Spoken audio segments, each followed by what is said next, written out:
Part 1. 3. Gateway. The single most important change you can make in your working habits is to switch to creative work first, reactive work second. This means blocking off a large chunk of time every day for creative work on your own priorities, with the phone and email off. I used to be a frustrated writer. Making this switch turned me into a productive writer. Yet there wasn't a single day when I sat down to write an article, blog post, or book chapter without a string of people waiting for me to get back to them. It wasn't easy, and it still isn't, particularly when I get phone messages beginning, "I sent you an email 2 hours ago." By definition, this approach goes against the grain of others' expectations and the pressures they put on you. It takes willpower to switch off the world, even for an hour. It feels uncomfortable, and sometimes people get upset.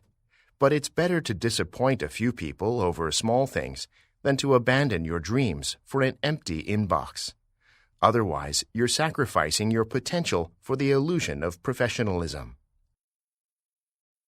Exercise 1. If there is one recent change that stands out in student behavior, it is the decline in the willingness to read for extended periods of time.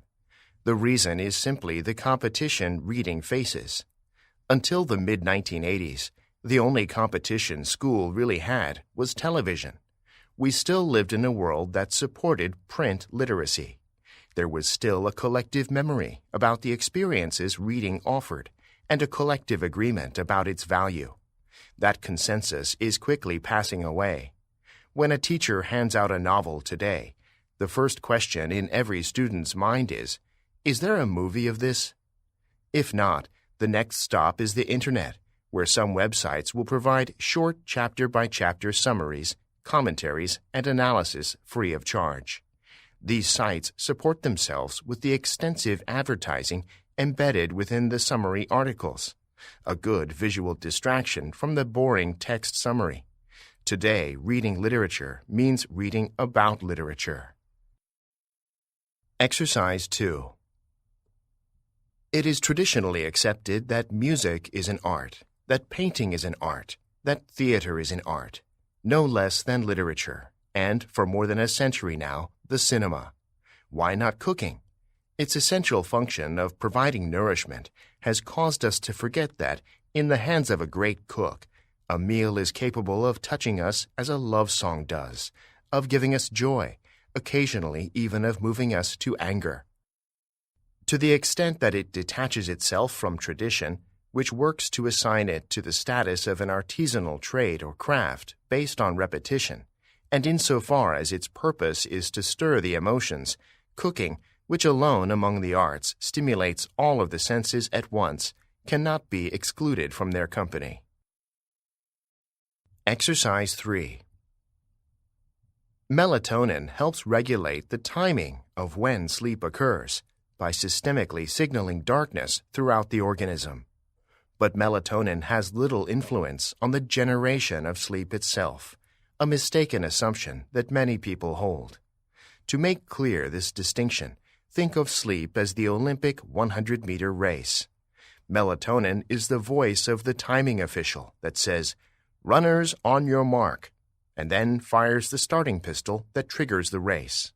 That timing official, melatonin, governs when the race, sleep, begins, but does not participate in the race.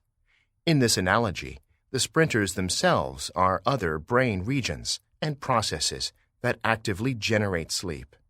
Melatonin corrals these sleep-generating regions of the brain to the starting line of bedtime.